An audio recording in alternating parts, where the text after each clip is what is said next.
Communication, c'est la clé de nous la vie. Et aujourd'hui, le 4 janvier 2023, nous peut célébrer le World Braille Day. Il y a une moyen de communication pour un aveugle ou myope. Et ce système de communication-là, il donne l'espoir à beaucoup de monde. Et dans notre île, nous avons Artie Bethany. Grâce à le braille, il fait réussi décroche un LLB et il même fait un MBA. Je suis Artie Bethany, une personne en situation de handicap visuel et je milite pour les droits des personnes en situation de handicap. Artie est née avec une tension oculaire, mais c'est à l'âge de 14 ans, en 2001, qu'il a perdu l'usage total de sa vision. Mais ça, pas une décourage. Avec soutien de papa, il a enregistré pour un cours de braille que il a réussi à reprendre sur les titres. C'était difficile, c'était dur au début. Au départ, c'était le monde qui s'écroulait autour de moi.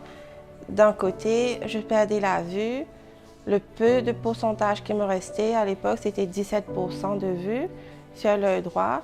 J'allais le perdre peut-être dans 1 an, 2 ans, quelques mois. Et de l'autre côté, mon papa me parlait de reprendre mes études, qui à l'époque n'avaient aucun sens pour moi. Pourquoi est-ce que je devais retourner à l'école alors que je ne voyais plus?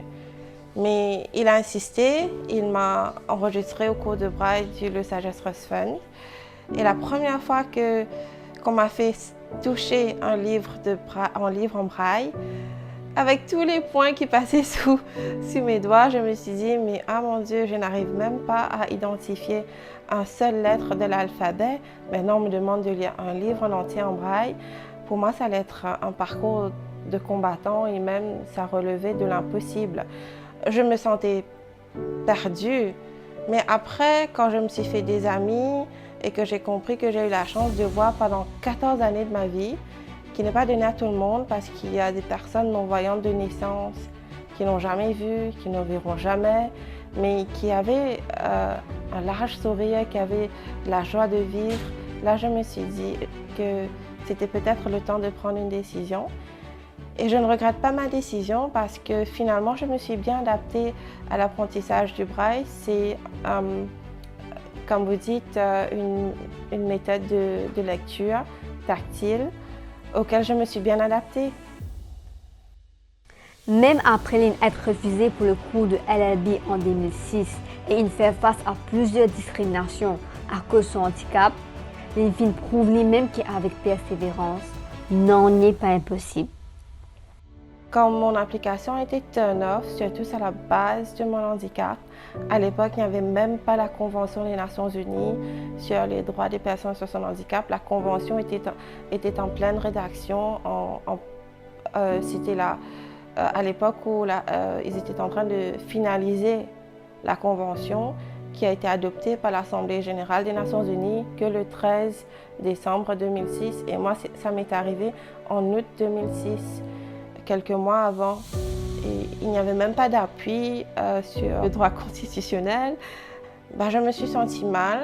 Ce n'est pas de gaieté de cœur qu'on accepte d'être victime de discrimination, surtout sur la base du handicap, qui à mon avis est inhumain.